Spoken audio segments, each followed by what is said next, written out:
While the factions that comprise XDefiant's roster of characters each bring different abilities and ultras to the table, it's the tools they use to get the job done that truly define how the game is played. In this video, we'll be looking at attachments and how they can make a huge impact in your games.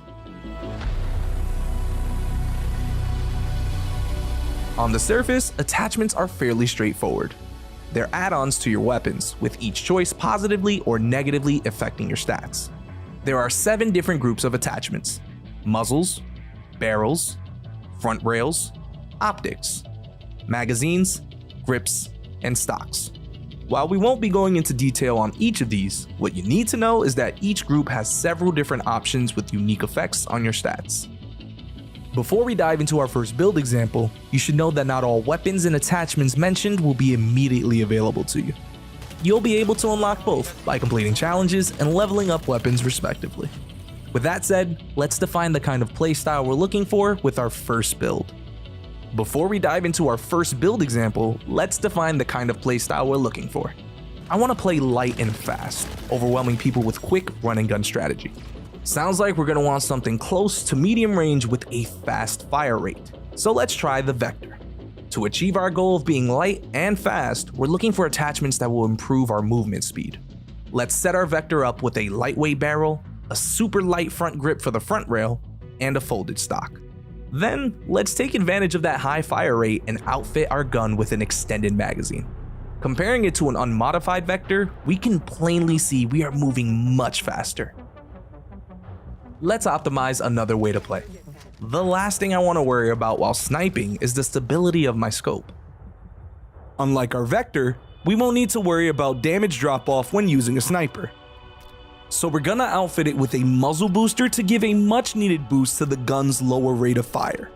Let's also maximize our damage by applying a heavyweight barrel. Next, let's give it some stability by putting on a reinforced stock.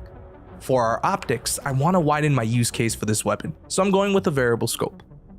Finally, we're gonna add some additional stability to our weapon by putting a fabric rear grip on. Comparing it to an unmodified TAC 50, we can see a lot of great improvement to the overall stability of the weapon as we're aiming and firing. Additionally, we're getting the most out of our damage thanks to our heavyweight barrel and muzzle booster. Finally, let's go all out for our last build.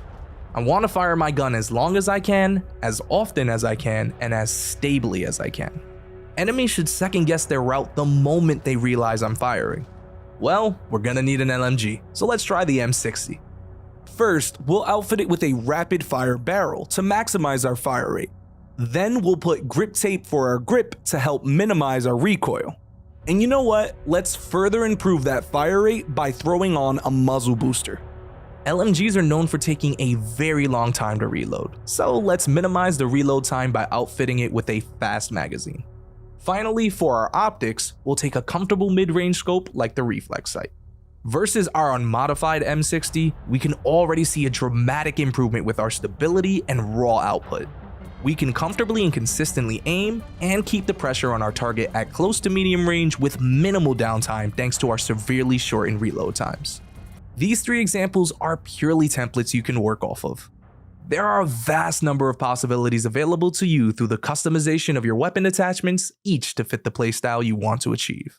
Try your hand at building your own and share it with us on Twitter by tagging @PlayXDefiant or sharing it with others in our official Discord server.